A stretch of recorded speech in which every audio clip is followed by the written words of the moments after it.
এক নজরে কোরআন সূরা আল ফজর।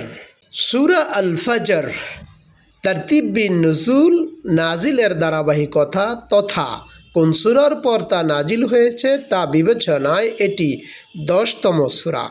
এর আগে সূরা লাইল এবং পরে সূরা দোহা অবতীর্ণ হয়।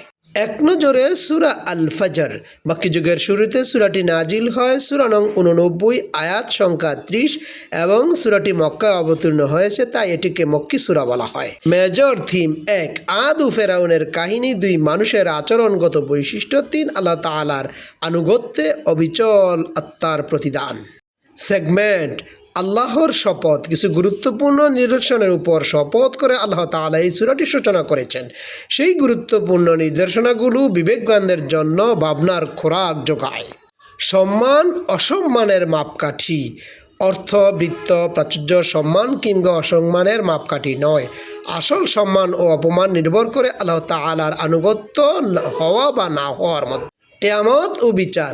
নিশ্চিতভাবে কেয়ামত দিবস মানুষের সামনে সমাগত। সেদিন সবার ভালো মন্দ কাজের হিসাব নেওয়া হবে। ফজিলত: সূরা ফজর মুফাসসিল সূরাগুলোর অন্তর্ভুক্ত। এ সম্পর্কে নবী সাল্লাল্লাহু আলাইহি ওয়াসাল্লাম বলেন, মুফাসসিল সূরাগুলির মাধ্যমে আমাকে অন্য নবীর চেয়ে অধিক মর্যাদা দেওয়া হয়েছে। কজ অ্যান্ড ইফেক্ট: পরকালে মুক্তি পাওয়ার জন্য আল্লাহ তাআলার নিকট দোয়া করতে হবে। এই দোয়া আপনাকে আল্লাহ তাআলার পছন্দনীয় কাজগুলি করতে এবং মৃত্যুর প্রস্তুতি নিতে উদ্বুদ্ধ করবে। সেন্ট্রাল থিম: নৈতিক জবাবদিহিতা, মানব জীবনের ঘাত প্রতিঘাত ও আল্লাহ তাআলার পথে অবিচল থাকার পুরস্কার। গতিপথ 1, ক্ষমতা, দম্ভ, পতন। আদ, সামুদ, ফেরাউন ও তার জাতিকে আল্লাহ তাআলা বিপুল ক্ষমতা দিয়েছিলেন। এই ক্ষমতার দম্ভে তাদের অবদ্ধতার মাত্রা ছড়িয়ে গিয়েছিল, ফলে তাদের পতন অনিবার্য হয়ে পড়ে। 2, পরীক্ষার মুখে বান্দার অবস্থা। সম্পদ থাকা বা না থাকা, এই 2 অবস্থায় আল্লাহ তাআলার পক্ষ থেকে বান্দার জন্য পরীক্ষা। আল্লাহ তাআলা দেখতে চান উভয় অবস্থায় তার বান্দা কী করে।